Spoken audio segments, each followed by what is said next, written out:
नमस्कार दोस्तों, स्वागत है आपका आपके चैनल श्रेया स्पीक में। दोस्तों, आज मैं आपको एक बहुत सुंदर कथा से ज्योतिर्लिंग की स्थापित कथा सुनाने जा रही हूँ। तो ध्यान से बने रहें, वीडियो को पूरा सुने, अंत तक देखें। तो चलिए शुरू करते हैं। प्राचीन काल की बात है। ग्रीष्मा या ग्रीष्मा नाम की एक स्त्री थी जो भगवान शिव की परम भक्त थी। उसकी भक्ति इतनी गहरी थी कि वह प्रतिदिन 101 पार्थिव शिवलिंग बनाकर पूरे विधि विधान से उनका पूजन किया करती थी और फिर पास के एक सरावर यानी कि तालाब में उनका विसर्जन करती थी। उसका जीवन सादगी, संयम और शिव भक्ति से भरा हुआ था। वह हर दुख को शिव की इच्छा मानकर स्वीकार करती थी। ईर्ष्या और पाप की कहानी कैसे शुरू हुई, चलिए आपको बताती हूँ। ग्रीष्मा के पति की दूसरी पत्नी सोतन गुष्मा की भक्ति और सम्मान से ईर्ष्या करने लगी। उसके मन में पाप आ गया। एक रात उसने गुष्मा के इकलौते पुत्र की हत्या कर दी और उसका शव उसी सरोवर में फेंक दिया जहाँ गुष्मा रोज शिवलिंग विसर्जित करती थी। अगली सुबह क्या होता है, गुष्मा रोज की तरह 101 शिवलिंग बनाकर सरोवर में विसर्जन करने के लिए पहुंची। वहीं उसे अपने पुत्र का मृत शरीर दिखा। यह किसी भी माँ के लिए सबसे बड़ा वज्रपात था, लेकिन गुष्मा ने ना रोना किया, ना क्रोध किया, ना किसी को दोष दिया। वह शांत स्वर में बोली, हे महादेव, जो कुछ हुआ आपकी इच्छा से हुआ। मेरी भक्ति में कोई कमी ना आए, यही मेरी प्रार्थना है। तो होता क्या है आगे? गुष्मा की ये निष्काम भक्ति देखकर भगवान शिव स्वयं प्रकट हुए। उन्होंने उसके पुत्र को जीवित कर दिया।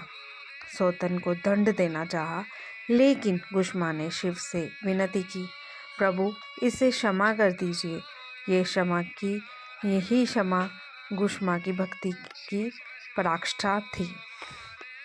अब होता क्या है, जब भगवान उसे क्षमा कर देते हैं, भगवान शिव ने उसी स्थान पर फिर क्या किया, ज्योतिर्लिंग रूप में वो स्थापित हो गए। उन्होंने वरदान दिया कि मैं यहाँ पर ज्योतिर्लिंग रूप में स्थापित होऊंगा।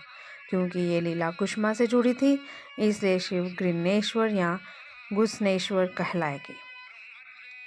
यही है 12वें ज्योतिर्लिंग ग्रीनेश्वर की कथा।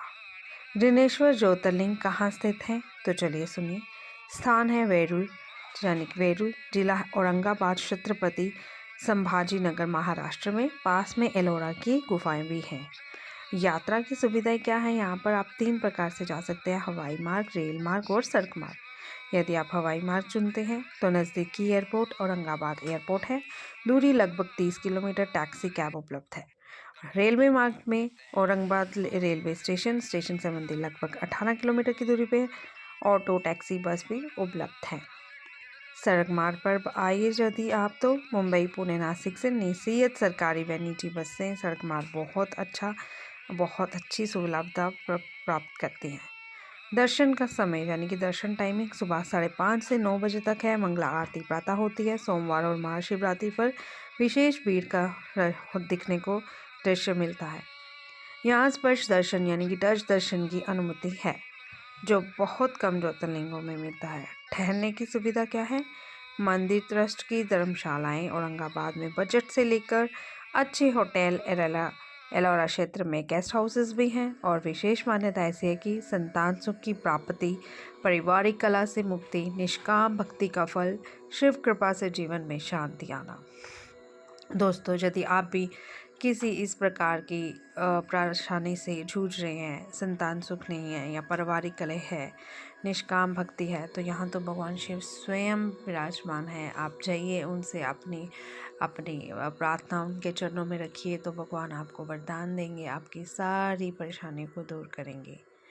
यहाँ वहाँ भटकने से, और आजकल एक बहुत ट्रेंड चल रहा है, टोना टोटकों में लोग पड़ जाते हैं, जबकि हमारे भगवान ने हमारे लिए खुद ही वो विराजमान हमारा हर मंदिर में इंतज़ार कर रहे होते हैं। हमें ही समय नहीं होता और हम छोटी छोटी वस्तुओं के पीछे भागना शुरू हो जाते हैं। तो ऐसा कुछ भी नहीं करना है। यदि प्रॉब्लम्स है तो डायरेक्टली अपने भगवान से बात करें। यहाँ वहाँ भागने से या लोगों से, पंडितों के पीछे भागोगे तो जीवन में कभी भी सुख का अनुभव नहीं होगा। आपको सुख मिल सकता है, जो सुख के दाता है स्वयं ईश्वर परमात्मा। जी हाँ दोस्तों, ये थी मेरी आज की राय। तो अब लास्ट में ये क्लोजिंग एक लाइन बोलना चाहूँगी, जहाँ एक माँ का धैर्य स्वयं भगवान शिव को धरती पर ले आया, वही है ग्रीनेश्वर ज्योतिर्लिंग। तो दोस्तों, अपने जीवन में समय निकाल कर यदि आप पैसे वाले हैं तो कुछ पैसे निकालिए और यात्रा करने चल जाइए।